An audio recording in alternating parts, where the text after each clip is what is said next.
안녕하세요. 오늘도 서현살롱을 찾아주셔서 감사합니다. 늦은 나이에 결혼을 한 30대 후반 여성이에요. 모든 건 다 때가 있다고 하잖아요. 배움도 그렇고 연애도 결혼도 그렇더라고요. 하지만 늦었다고 해서 못하는 건 아니더라고요.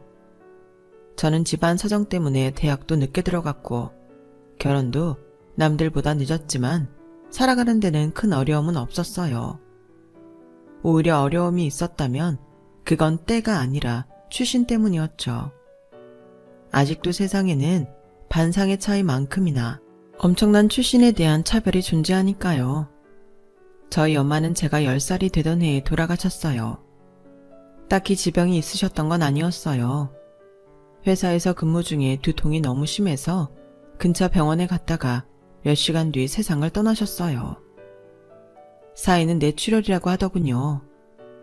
아침에 출근했던 엄마를 저녁 때 싸늘한 주검으로 마주하게 되자 도저히 엄마가 돌아가셨다는 게 믿기지 않았어요. 그건 아빠도 마찬가지였죠. 대단히 부유하지는 않았어도 세 식구 살기에 부족함이 없이 단란했던 우리 집은 하루아침에 결손가정이 되었고 아빠도 저도 엄마를 쉽게 떠나보내지 못했어요. 특히 아빠가요. 아빠는 엄마의 장례식이 끝나고도 회사에 나가지 않았어요. 식사도 제대로 하지 않으시고 낮에는 멍하게 허공만 바라보다가 밤이 되면 엄마 옷을 끌어안고 소리죽여 울곤 하셨죠. 저희 부모님은 국민학교 동창으로 대학에서 우연히 제외한 이후 사귀기 시작해 결혼까지 하셨는데 그래서 그런가 늘 친구처럼 장난도 잘 치고 사소한 걸로 말다툼도 하시곤 했어요. 그럼에도 금방 화해를 하고 다시 다정한 친구 사이로 돌아가곤 했죠. 그런 부모님을 보면서 저도 나중에 결혼을 하게 되면 친구 같은 사람을 만나야겠다 다짐하곤 했었죠. 엄마한테 아빠는 첫 남자였고 아빠한테도 엄마가 첫 여자였어요. 거의 모든 처음을 함께했던 사이라서 그런가 아빠는 엄마를 떠나보내는 게 쉽지 않았던 모양이에요. 아이고 이놈아, 네가 그러고 있으면 네 딸 예솔이는 어쩌냐. 한창 부모 손 필요한 나이인데 아빠란 놈이 허구한 날 정신 놓고 있으면 어쩌냔 말이다. 이제 네 처는 그만 잊고 털어내라. 화란이도 너 이러는 거 보면 저승도 못 가고 구천을 떠돌 거 아니야. 엄마가 돌아가신 이후로 자주 저희 집에 들러 먹을 거를 챙겨주시던 할머니는 매번 아빠를 혼내셨지만 아빠는 조금도 달라지지 않았어요. 그렇게 2년쯤 지난 어느 날이었어요. 제가 초경이 시작된 것도 모르고 방과 후에 친구들이랑 운동장에서 놀다가 엉덩이에 생리혈을 묻히고 돌아오게 된 거예요. 그날도 아빠는 거실 소파에 앉아 계셨는데 생리혈이 묻은 제 엉덩이를 보시곤 그러시더라고요. 예솔아, 너 엉덩이에 뭘 묻히고 다니는 거야? 왜? 뭐 묻었어? 저는 얼른 방에 들어가 바지를 벗었는데 세상에 바지뿐만 아니라 속옷에도 피가 묻어있지 뭐예요.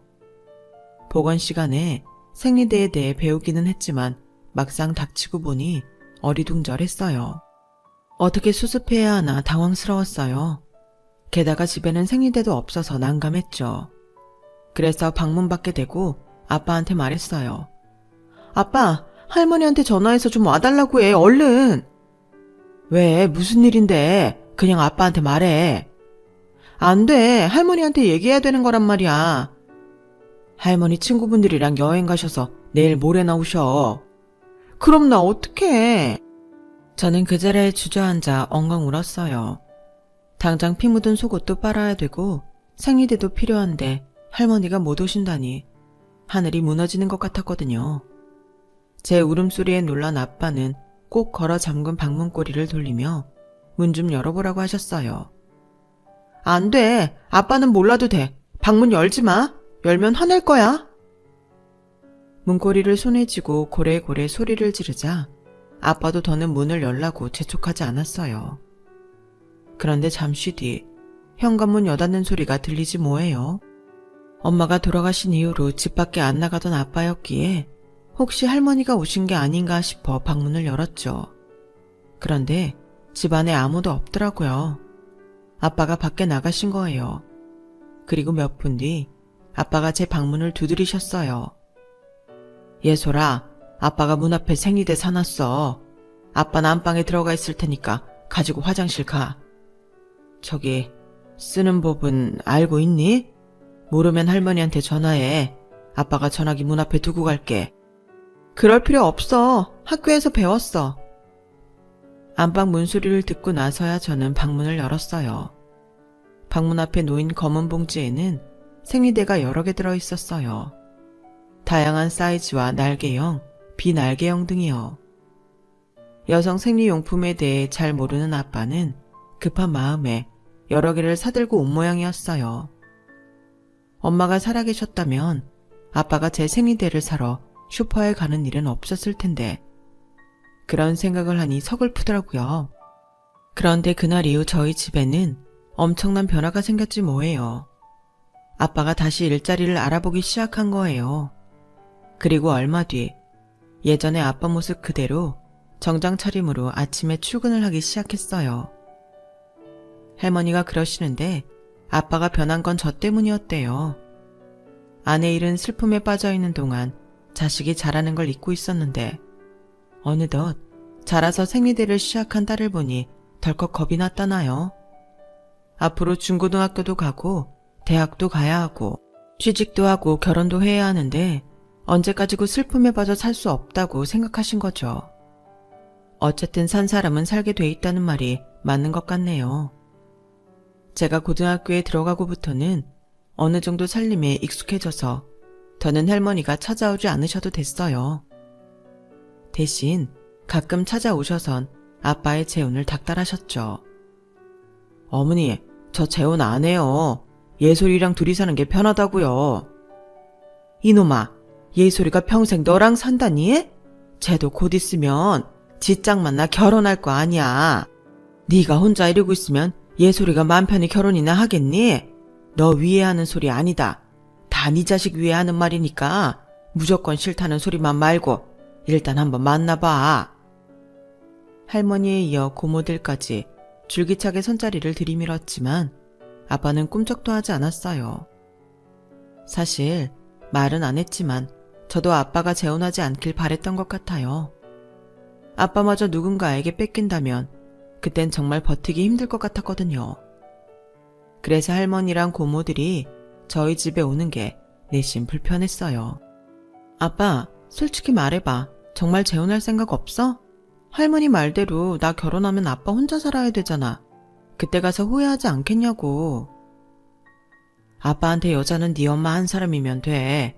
그러니까 예솔인 아빠 걱정 말고 좋은 사람 생기면 결혼해. 왜? 아빠가 혼자서는 못 살까봐 걱정돼? 연습하면 되지. 어차피 너 서울로 대학 가면 아빠 혼자 살아야 될 거 아니야. 그렇게 몇 년 살다 보면 익숙해지겠지. 미처 생각지 못했던 아빠 말에 정신이 번쩍 드는 것 같았어요. 저는 왜 그동안 내가 서울에 있는 대학에 가면 아빠랑 떨어져 살게 된다는 걸 생각 못했을까요? 그저 막연히 내가 서울로 가면 아빠도 서울로 직장을 옮기면 그만이라고 안일하게 받아들였던 것 같아요. 아빠 나이에 이직이 그리 쉽지 않다는 걸 염두하지 못했던 거였죠. 그런데 그런 걱정을 비웃기라도 하듯 생각지도 못한 일이 벌어진 거예요. 직장 건강검진을 받은 아빠한테 이상 소견이 발견된 거죠. 당뇨에 지방간, 콜레스테롤 수치도 높게 나왔더라고요. 한마디로 몸 상태가 엉망이었어요. 제가 입시 준비로 바빠서 식사를 제대로 못 챙겨드리다 보니 밥 대신 치킨이며 피자, 야식을 자주 시켜 먹인 게 원인이 아닐까 싶더라고요. 살림은 제가 알아서 하겠다고 할머니한테 큰 소리를 쳤던 게 후회가 됐어요. 진단 결과를 들은 할머니는 기다렸다는 듯이 찾아와 또다시 재혼 닥달을 하셨어요. 거 봐라. 내 이럴 줄 알았다. 집에 여자가 있었어 봐. 네 몸이 이 꼴이 낫겠나. 챙겨주는 사람이 없으니 50도 안 된 놈이 몸이 그 모양이 됐지. 딸년이 있으면 뭐해. 지애비 밥도 제대로 안 챙겨주는 걸. 이러니 내가 재혼 타령을 하는 거야. 지금이라도 선자리 마련할 테니까 그런 줄 알아. 어머니, 제발 그만 좀 하세요. 내 몸 편하자고 재혼을 하는 게 말이 됩니까? 혈당 조절하면서 약 착실히 먹고 운동하면 돼요. 내 몸 아픈 거랑 재혼이랑 무슨 상관이라고 그러시냐고요. 전 재혼 생각 없으니까 어머니도 허튼 기대 마세요. 엄마도 하루아침에 떠나보낸 마당에 아빠까지 몸에 안 좋다고 하니까 겁이 나기 시작했어요. 아빠마저 없으면 저는 고아가 되는 거니까요. 그저 열심히 공부해서 성적 잘 받고 좋은 대학에 들어가면 그게 효도다 생각했는데 그게 아니더라고요.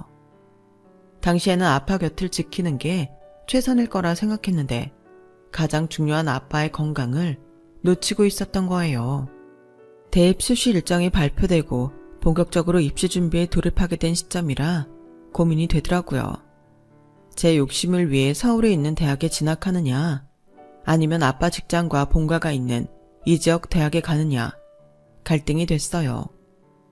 그러다 대학 진학에 한다고 해도 나 혼자의 힘으로는 온전히 아빠를 챙겨드릴 여력이 안 될 것 같고, 나만 서울에 올라가 지내기에는 아빠 걱정 때문에 마음이 편치 않을 것 같더라고요. 그래서 인서울대학은 포기하고 제가 사는 지역에 위치한 국립대에 가기로 마음을 먹었어요. 물론 담임선생님은 이런 저를 이해하지 못하셨죠. 예솔아, 너 모의고사 점수 정도면 서울대는 몰라도 K대나 Y대는 가능해. 그런데도 굳이 지방대를 가겠다니 담임으로서 이해가 안 간다. 혹시 등록금이랑 생활비 때문에 그러니? 솔직히 돈이 문제는 아니었어요. 아빠 월급만으로도 생활은 충분했고 저희 친가가 꽤 사는 편이라서 제 학비를 마련하는 건 그리 어려운 일이 아니었으니까요. 하지만 금전적인 이유가 아니라면 담임선생님이 납득하지 못할 것 같아서 거짓말을 했어요. 집안 사정이 안 좋아서요. 전액 장학금을 받을 수 있는 학교를 고르려니 점수를 많이 낮춰가야 할 것 같아요. 그래? 형편이 많이 힘들다면 어쩔 수 없지. 어딜 가느냐도 중요하지만 어쨌든 대학에 들어가서 끝까지 학업을 마치는 게 더 중요하니까. 다행히 내 성적이면 전체 수석은 몰라도 과 수석 정도는 문제 없을 거야. 그렇게 저는 저희 집에서 통학이 가능한 지방대에 합격을 했어요. 당연히 서울에 있는 대학에 진학하게 될 줄 알았던 아빠는 당황스러워 하셨지만요. 아빠, 실은 나 혼자 서울 올라가서 사는 게 겁나서 그랬어. 거긴 친구들도 없고 아는 사람이 하나도 없잖아.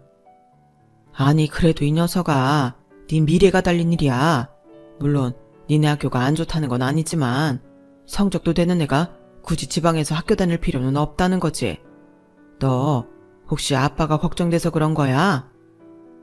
아니야, 아빠가 애야? 내가 왜 아빠를 걱정해? 내가 겁나서 그랬다고. 제가 버럭 성질을 내자 아빠도 더는 추궁하지 않았어요. 그렇게 대학 진학일은 무사히 넘어간 줄 알았는데 졸업식 날 담임의 한마디에 모든 게 수포로 돌아갔지 뭐예요. 예솔이 아버님 많이 안타까우시죠? 예솔인 집안 형편만 아니면 명문대도 노려볼 만한 애였는데 선생님들도 다들 아쉬워해요. 아니, 그게 무슨 말씀이세요? 집안 형편 때문이라뇨. 결국 담임을 통해 제 거짓말을 듣게 된 아빠는 점심을 먹는 내내 아무 말씀도 하지 않으셨어요. 저도 지은 죄가 있으니 찍소리도 못하고 밥만 먹었죠. 차를 타고 집까지 가는 내내 아빠와 저는 입을 꾹 다문 채 아무 말도 하지 않았어요. 집에 도착해 현관에 들어서자 그제야 아빠가 그러시더라고요. 대신 직장은 네 실력에 걸맞는 곳에 들어가야 한다. 서울에 있는 회사라고 해도 말이야. 그땐 아빠도 같이 서울로 올라가면 되니까. 그리고 기왕 이렇게 된 거 대학 일은 잊어라. 지방대 들어간다고 네 실력이 낮아지는 것도 아니고. 그러니 열심히 공부해서 직장만큼은 네가 원하는 곳 찾아가. 알았어? 아빠는 애써 웃음을 지어 보이시며 시무룩한 저를 달래주셨어요. 그때는 몰랐죠. 제가 지방대에 들어간 게 제 인생에 있어 얼마나 큰 파장을 일으키게 될지를요. 4년 내내 아빠 곁을 떠나지 않고 함께 살았던 저는 남들 못지않게 스펙을 쌓았고 서울에 있는 대기업에 입사를 하게 되었어요. 학부 생활 중에 모 대기업에서 주는 장학금을 받고 인턴 생활까지 했던 게 도움이 많이 되었죠. 제 직장이 정해지자 아빠도 회사 일을 정리하셨어요. 저 때문에 아빠가 일까지 그만두시게 된 게 못내 미안했는데 오히려 아빠는 홀가분한 표정으로 그러시더라고요. 그런 얼굴 할 거 없어. 딸 덕분에 아빠는 내 꿈을 이루게 됐으니까. 안 그래도 서울로 올라가면 뭘 해먹고 살아야 하나 고민하다가 틈틈이 바리스타 자격증을 따놨거든. 집 근처에 작은 카페를 차릴 생각이다. 내가 좋아하는 커피도 실컷 마시고 돈도 벌고 일석이조 아니겠니? 제 대학 졸업을 앞두고 미리 서울에 올라갈 살 집과 가게를 알아본 아빠는 어느 때보다 신이 나 있었어요. 덕분에 아빠한테 미안한 마음이 덜할 수 있었죠. 할머니는 기왕 가게를 여는 거 돈이 좀 들더라도 제대로 차리라며 돈을 보태주셨어요.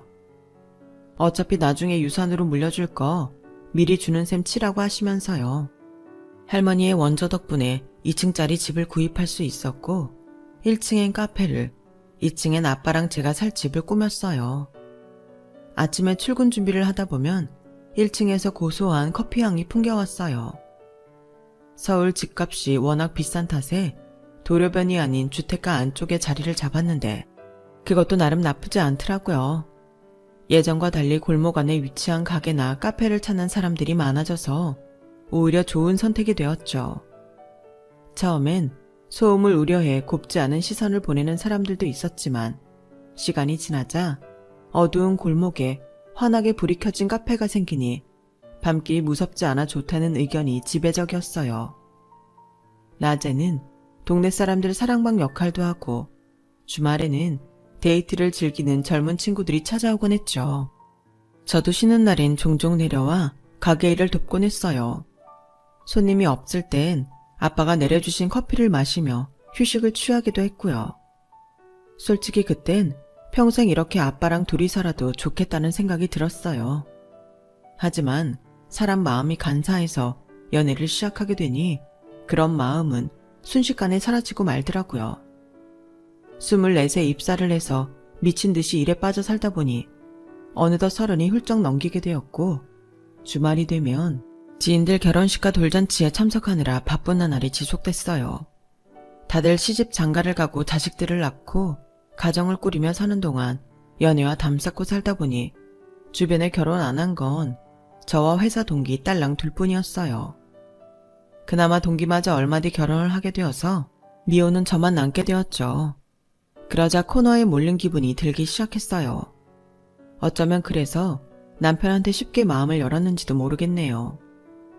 회사 동기 결혼 피로연에서 만난 남편과 사귀게 되었거든요. 평소 같으면 남자에 별 관심이 없었을 저인데 그날은 이상하게도 분위기에 취해 그랬는지 뻔히 보이는 남자의 수작에 알면서도 넘어가 주었어요. 대기업에 다니다가 대학 동기와 작은 회사를 창업해 운영 중이라는 그 남자는 호가면 인상에 자신감 넘치는 남자였어요.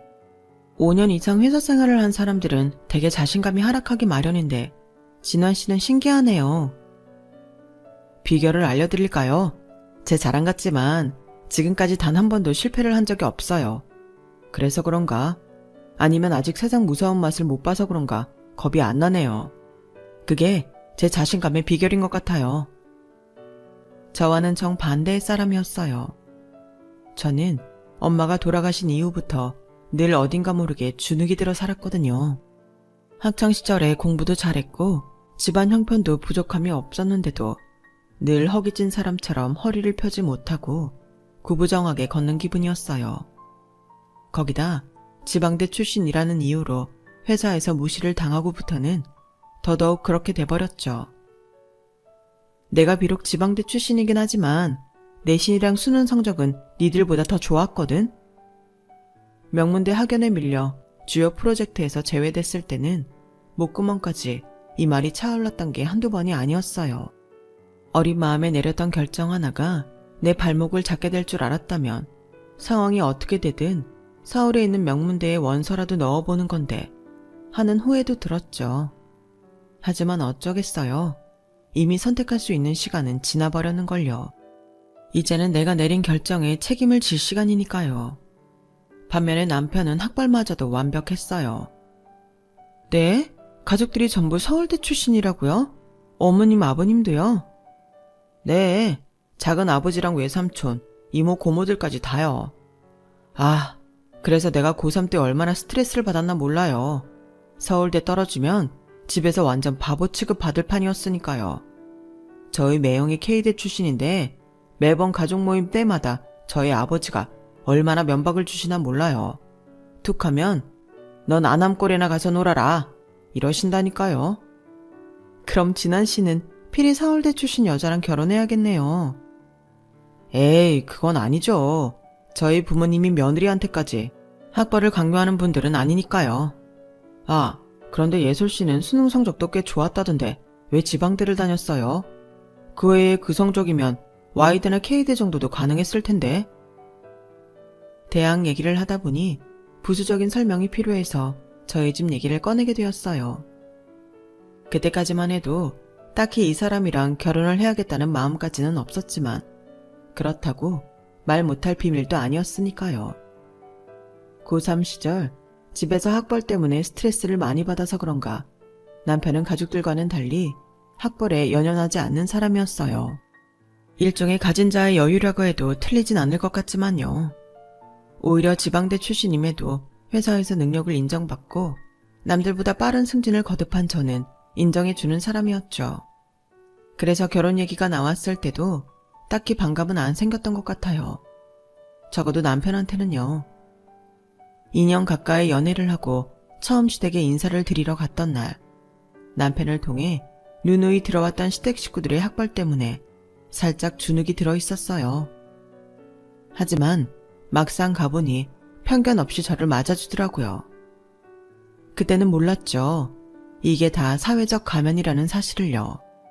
혹시나 학벌 때문에 반대를 하시진 않을까 걱정했는데 생각보다 무난히 넘어갔어요.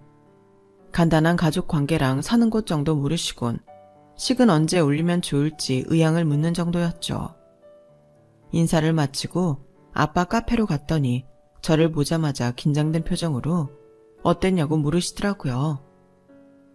어떻긴 뭘 어때? 그냥 평범하시던걸? 괜히 걱정했어. 두 분 모두 인상도 좋으시고 시누이도 사람이 괜찮은 것 같아.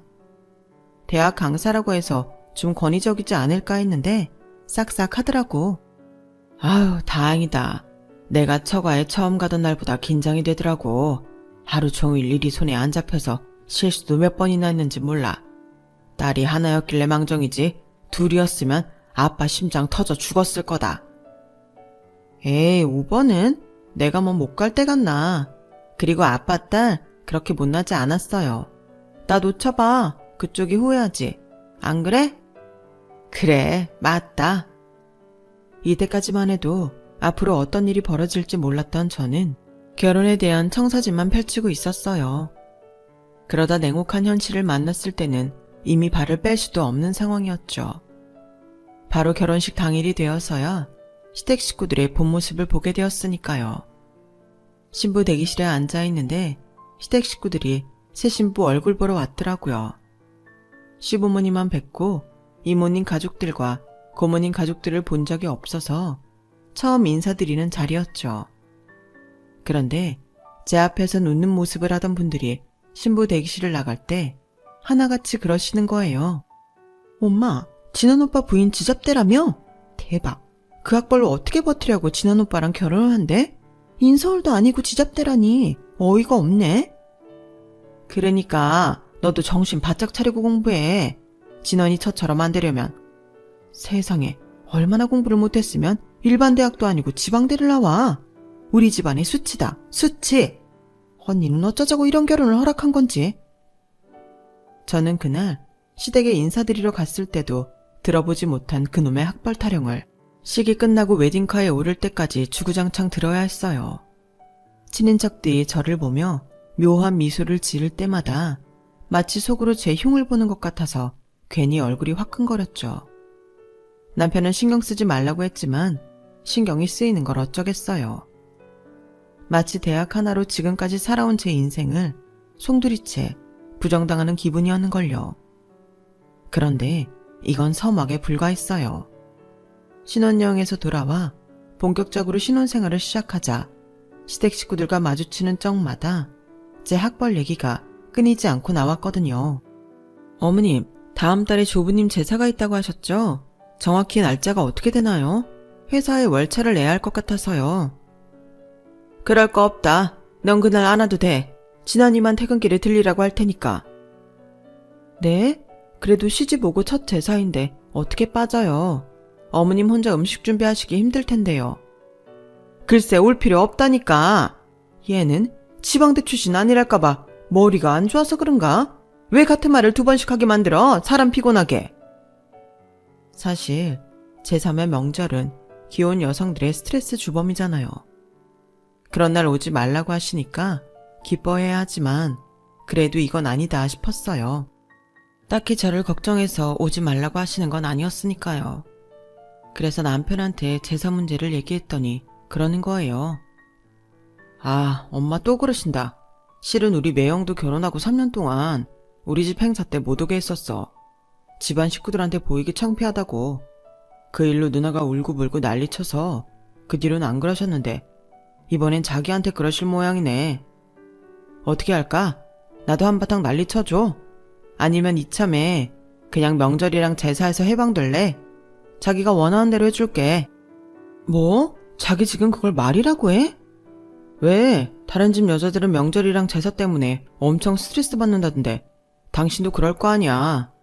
엄마 입으로 오지 말라고 했는데 설마 뭐라고 하겠어? 아, 기왕이면 나도 오지 말라고 했으면 좋았을걸. 그럼 매년 명절 때마다 자기랑 해외여행 가면 좋잖아. 안 그래? 아, 이건 정말 단세포 생물도 아니고 어쩜 이렇게 생각이 단순한 건지. 제가 자기 부모한테 무시당하는 건 생각도 않고 속 편한 남편을 보니 앞으로 펼쳐질 결혼 생활이 순탄치 않을 거라는 예감이 들었어요. 아무리 시댁 식구들이 힘들게 해도 남편 하나만 믿을 수 있어도 살아볼만 할 텐데 이건 기대도 할 수 없는 수준이었어요. 이럴 땐 어떻게 처신을 해야 하는지 몰라서 결혼 11년차 선배한테 물어봤더니 야, 그건 정답이 없어. 안 가면 안 간다고 욕먹고 가면 오지 말라는데 기어이 왔다고 죽어라 이라고 욕먹는 거거든. 그래도 굳이 고르라면 나는 안 가겠어. 가봐야 기분만 상할걸? 차라리 욕만 먹고 끝내는 게 나아. 남편한테 들은 얘기도 있어서 선배 말대로 안 가는 게 낫겠다 생각했어요. 저도 나 싫다는 사람들한테 바보같이 고개 숙이고 놀림당하고 싶지는 않으니까요. 이후로도 명절이나 집안 경조사에는 의례전은 부르지 않았어요. 그런데 다른 행사 때와는 달리 시어머니가 직접 전화까지 해서 오라고 하는 날이 있었어요. 바로 시부모님 생신과 어버이날이었죠. 그날은 친척들 없이 시댁 식구들만 모이는 날이기도 했지만 무엇보다 저한테 선물과 용돈을 받을 수 있는 날이기 때문이었죠. 한마디로 남들 앞에 내보이기는 창피하지만 받을 건 받아야겠다는 놀부심보였어요. 웃긴 건 시누이도 마찬가지였어요. 자기 신랑도 학벌 때문에 집안에서 구박받았던 걸 봐왔으면서 시어머니보다 심하면 심했지 결코 덜하지는 않더라고요. 울게, 설마 지금 내 남편이랑 자기를 동급으로 보는 건 아니지? K대랑 지방대는 하늘 땅 차이야. 우리 그이는 수능 당일에 실수를 해서 서울대를 못 간 거지만 울기는 상황이 다르잖아. 그러니까 괜히 동명상련이니 어쩌니 그딴 소리는 하지도 말라고. 정말 할 말은 많았지만 꾹 참고 안 했습니다. 한다고 믿을 사람도 아니고 바뀌는 것도 없이 사람 꼴만 우스워질 테니까요. 그런데 시누이가 울고 싶은 사람 뺨까지 치지 뭐예요. 글쎄 제 앞에서 보란 듯이 자기 딸한테 이러는 거예요. 너 공부 열심히 안 하면 나중에 숙모처럼 지방대 나가는 거야. 그게 얼마나 창피한 일이니? 좋은 대학 나온 사람들 앞에서 고개도 못 들고 그 사람들 뒤치다거리나 하며 살고 싶냐고. 그러기 싫으면 정신 바짝 차리고 공부해. 이딴 개소리나 하면서 어린이날이라고 애 선물 뭐 사줄 거냐는 소리는 어쩜 그리 당연하게 하는지. 가만히 있으면 저를 아주 가만히로 볼 것 같아서 참다 못해 한마디 했어요. 에이, 형님이 사회생활 경험이 없어서 모르나 본데요. 제 부하 직원들 중에 서울대 나오고 K대 Y대 나온 사람들 많아요. 그래도 다들 저한테 머리 숙이고 제 밑에서 일하는걸요. 사람 인생이 출신 대학 하나로 정해지진 않는다는 거 모르셨어요? 형님 강의 나가는 대학도 경기권에 있는 학교잖아요. 거기 학생들한테도 강의 중에 저한테 하듯이 지방대라고 무시하는 건 아니죠? 그랬다간 당장 강사 자리 잘리실 텐데요. 어머 올케, 지금 내가 강의 나가는 대학이 지방대라고 무시하는 거야? 아니요, 저는 그 대학을 무시하는 게 아니라 편협한 생각을 가지고 사는 형님을 무시하는 겁니다. 결국 그날의 말싸움으로 저랑 남편은 쫓겨나다시피 시댁을 나와야 했어요. 여보야, 그냥 좀 참지. 그깟 학벌이 뭐라고 누나랑 붙어서 싸워. 애도 보는 앞에서. 애가 보는 앞이니까 더 제대로 알려줘야지.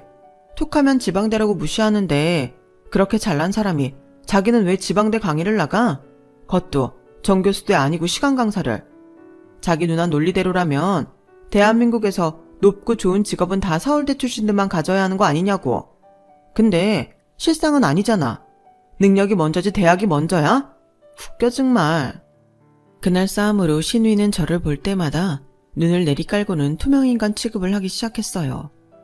그런데 그랬던 사람이 얼마 뒤에 완전히 확 달라졌지 뭐예요. 나야, 그동안 잘 지냈어? 혹시 지금 나랑 통화할 시간 좀 돼? 뜬금없이 전화를 해서는 어찌나 살갑게 굴던지 처음엔 신우이가 전화를 잘못 건 게 아닐까 생각했다니까요. 다름이 아니라 이번에 올케네 회사에서 새로 광고업체 선정을 한다며? 그거 올케가 담당자라고 하던데 맞지? 그렇긴 한데 형님이 어떻게 하셨어요? 에이, 그게 뭐가 중요해. 실은 우리 그이가 얼마 전에 광고회사로 옮겼거든. 이직한 지 얼마 안 돼서 실적 올려야 된다고 얼마나 스트레스를 받나 몰라. 가족이 좋다는 게 뭐야. 이럴 때 서로 힘대고 그러면 좋지. 그래서 말인데 저는 거기까지 듣고 단칼에 잘랐어요. 형님, 지금 저한테 업무 관련 청탁을 하시려는 거예요. 그런 거라면 전화 끊겠습니다. 올케, 무자르듯 딱 자르지 말고 내 말 좀 들어봐. 가족끼리 매정하게 1억이야? 세상에, 가족이랍니다. 평소엔 투명인간 취급하면서 말이죠.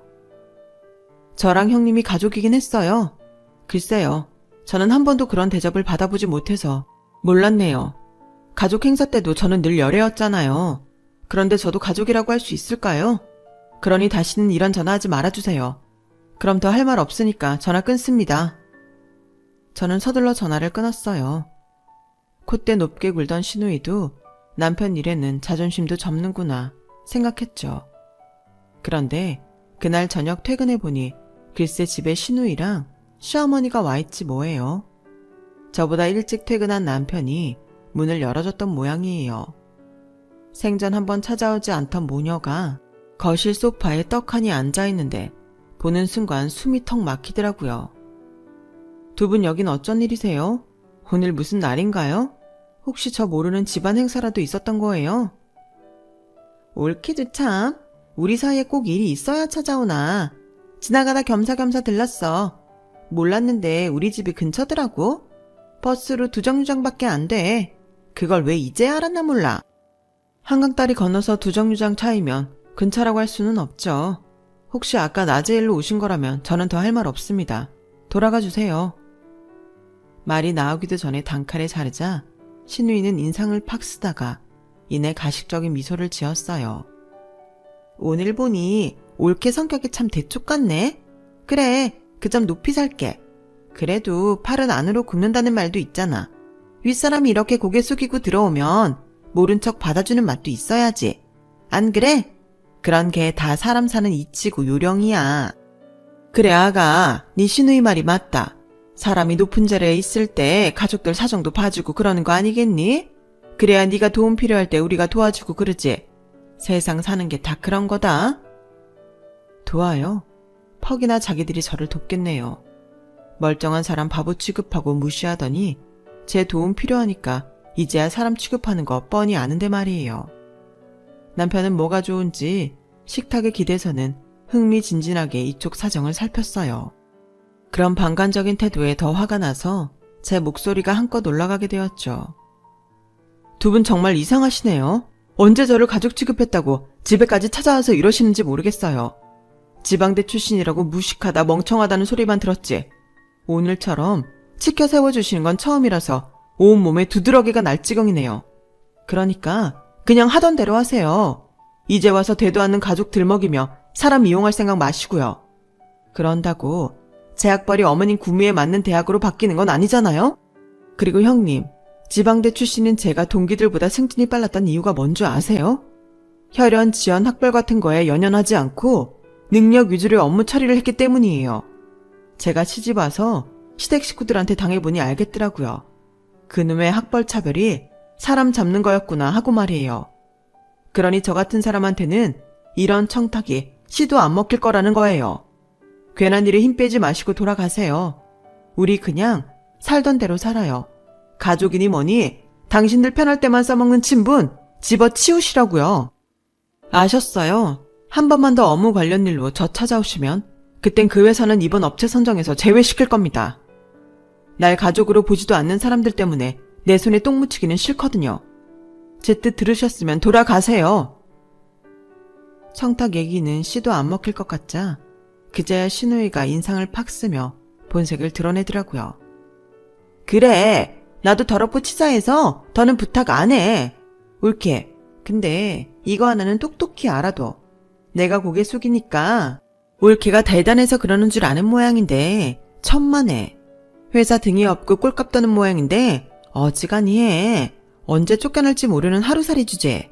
회사에서 쫓겨나면 그 학벌에 재취직이 될는지. 그때 가서 초라하게 살지 말고 주제 파악 좀 하라고. 알았어? 오늘 하루 저한테 고개 숙인 게 억울했던지 신우이는 터질 듯이 벌건 얼굴로 악담을 퍼부어댔어요. 그러자 지금까지 방관하고 있던 남편이 기다렸다는 듯 한마디 하더군요. 누나, 그만해. 지금 누나가 얼마나 추한 줄 알아? 얻고 싶은 게 있으면 고개도 제대로 숙였어야지. 맡겨놓은 거 찾아가는 것도 아니고 이런 어정쩡한 자세로 뭘 얻겠다고 그래. 내가 잘난 회사 나와서 창업한다고 그렇게 난리쳐보니 알겠더라. 내 와이프가 얼마나 대단한 사람인지. 우리 집 식구들 같은 속물들 사이에서 멘탈 흔들리지 않고 버티는 게 쉬운 일인 줄 알아? 그런데도 이 사람은 해냈잖아. 회사에서도 집에서도 다들 자기들 편할 때만 그놈의 학벌 타령하면서 사람 피를 말리는데도 내 와이프는 끄덕않고 자기 자리 지키고 있다고. 그런 게 능력이야. 엄마나 누나는 이 사람한테 상대가 안 돼. 그러니까 일찌감치 포기하고 가세요. 평소 믿음이라곤 100원어치도 안 되는 남편이었지만 그날 남편이 했던 말 덕분에 우리의 부부애는 꽤 상승했어요. 그동안 남편이 시댁과의 문제에서 손을 놓고 있었던 건 방관이 아니라 저에 대한 믿음이 있었다는 걸 알 수 있었으니까요. 사연에 적은 내용 외에도 크고 작은 사건들이 많았지만 지금은 그저 한때 벌어진 일 정도로 치부하며 살고 있어요. 따지고 보면 이것도 일종의 승자의 여유라고 할 수 있겠네요. 얼마 전 제사를 앞두고 시어머니께서 전화를 하셨더라고요. 앞으로는 제사랑 명절에 집에 오라고 말이에요. 작은아버지 댁 둘째 아들이 저희 회사에 입사를 했는데 저랑 같은 부서에 배속되었거든요. 그러니 친인척들 앞에서 면이 서겠다 싶으셨나 봐요. 참 한결같은 분이시죠. 그래서 저도 한결같은 마음으로 딱 잘라 거절했어요. 그동안 내가 열심히 쌓아온 커리어를 날 무시하는 시댁 식구들 어깨뽕으로 사용하기 싫거든요. 인생은 뿌린 대로 걷어들여야 하는 거니까요. 지금까지 제 사연을 들어주셔서 감사합니다. 건강하세요. 여러분, 사연 댓글에 응원과 현명한 조언 부탁드려요. 좋아요와 구독은 저에게 큰 힘이 됩니다. 오늘도 좋은 일 가득하세요.